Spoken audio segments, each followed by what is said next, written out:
அதாவது நம்ம வந்த ப்ரோக்ராம் நான் நினைச்சு கூட பார்க்கல. இது ப்ரோக்ராம் அதாவது வீட்லயும் மேடம் சொன்னாங்க, சாதாரணமா நம்ம வீட்டில் இருக்கிற பெண்களுக்கு தொழில் சிரிக்காதீங்க. ஏற்கனவே நம்ம வீட்டோட பெண்கள் வந்து வீட்டிலே இருக்காம சும்மா இருக்காம அடுத்த கட்ட லெவலுக்கு முன்னேறி வரணும்னு சொல்லிட்டு அப்படிதான் நினைச்சிருந்த மீட்டிங். ஆனா வந்தது வந்து 2 பையனுமே நல்லா இருந்தது. சார் சொன்ன மாதிரி முதல்ல போர் அடிக்காம சார் எடுத்தாங்க.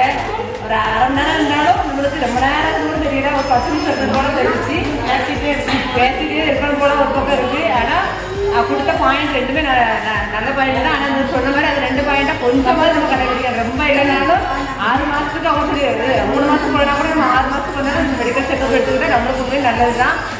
நிறைய பேருக்கு ப்ரெஷர் தன்னால வருது, யாருக்கு வந்தாலும் சொல்ல முடியாது. சிறு குழந்தைகள் கூட வருது. அதனால ப்ரெஷரையும் சுகரையும் மெயினாக செக் பண்ணுறது ரொம்ப நல்லது. ஒரு பக்கம் அடுத்த கட்ட லெவலில் நம்ம அதுக்கு பார்த்துக்க வேண்டியதுதான். அதுக்கப்புறம் சரி செஞ்சு சொன்ன மாதிரி டெய்லி அவங்க சார் சொன்னது ரொம்ப அமௌண்ட் சொல்கிறாங்கல்ல, 200 வேண்டாம், உங்களால் முடிஞ்ச ஒரு 20 ரூபா எடுத்து நீங்கள் வந்து போட்டிங்கன்னா கூட பரவாயில்ல. அதுக்கு மேலே நம்ம ரொம்ப கஷ்டம் தான். ஏன்னா நம்ம லோன்கள் அதிகமாக எடுத்துருக்கணும், கட்ட முடியாதுல்ல. அதனால 20 ரூபா எடுத்து நம்ம அதில் ஒரு உண்டியல் போட்டோம். டப்பா கூட போட்டாலும் எடுத்து போடணும். அது உண்டியெல்லாம்